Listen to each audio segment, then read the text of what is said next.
Welcome. Today we're going to be discussing the technique circling fans and how to relate it to other elements of the American Kenpo system. So keep in mind that this is not a comprehensive list and it is not family groupings. The better way to think about this is that they're just different avenues that we're going to explore so that we can cover some of these motions to other motions in American Kenpo. So let's start out with the concept of zone of action.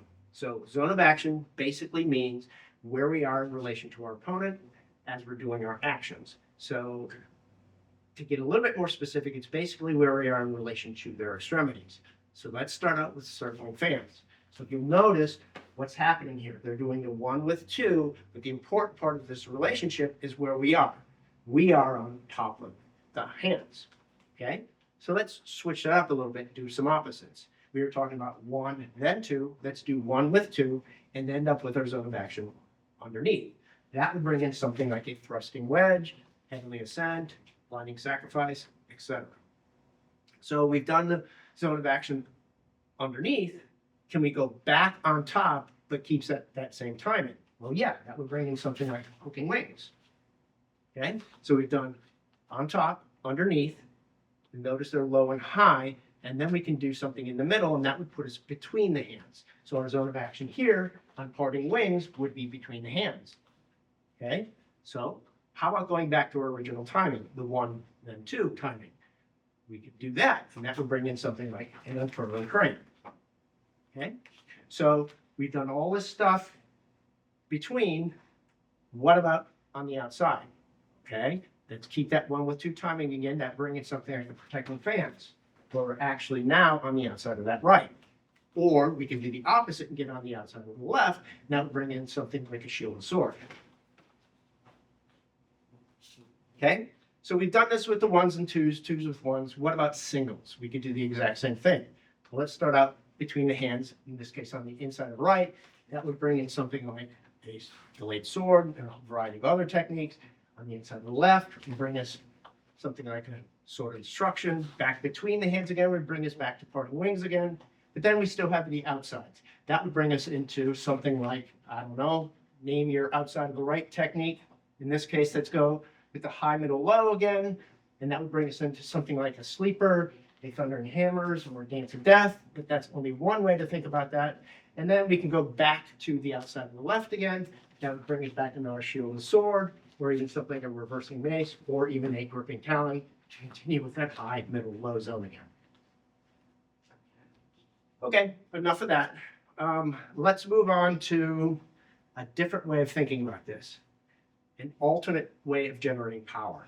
So in order to describe this, we have to bring in 3 concepts. The reason why there's 3 concepts is because they're kind of intertwined, and each one has elements of the other one built into it to a certain degree.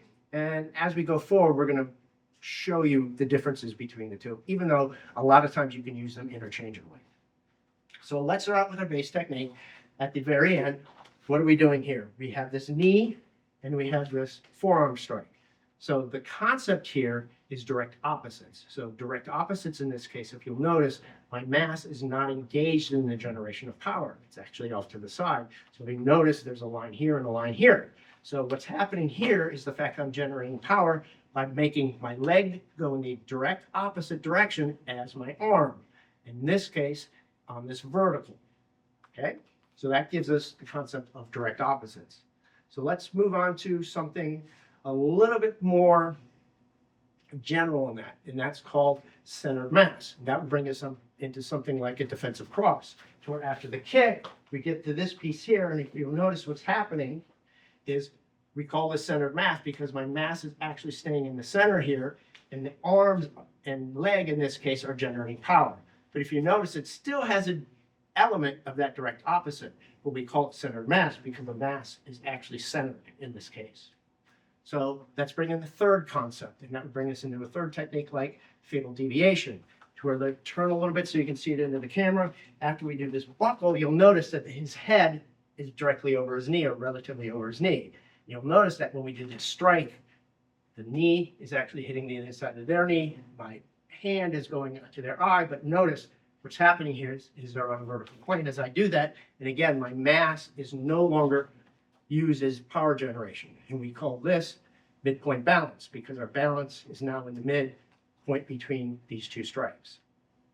So let's show a technique that does a combination of these ideas built into it. That being in something like a Prance of the Tiger, well, if you notice, it does a combination of these elements built in.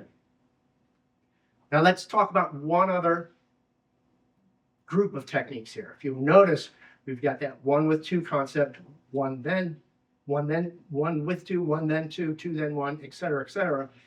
That's stripes, but we can then move that into our opponents. Right now we're doing this on one opponent. We can also do this on multiple opponents, in this case, 2 opponents. That, if you think about it, is probably the better way to start thinking about these concepts in generation of power. For example, let's take it into parting of the snakes. You'll notice what's happening here is I am using centered mass and direct opposites at the exact same time because I'm hitting 2 opponents simultaneously. That gets us back to that 1 then 2 or 1 with 2 idea. So if you'll notice, a lot of the techniques that are 2-man have these concepts built into them because of the fact we have those 2 opponents. We're going to leave that for you to explore further. So, in summary, how did we relate this technique? Well, we did it through alternative ways of generating power, and we did it through where we are in relation to our opponent, in other words, zone of action. Hope this video helps you understand the American Kenpo system just a little bit better. Thank you very much.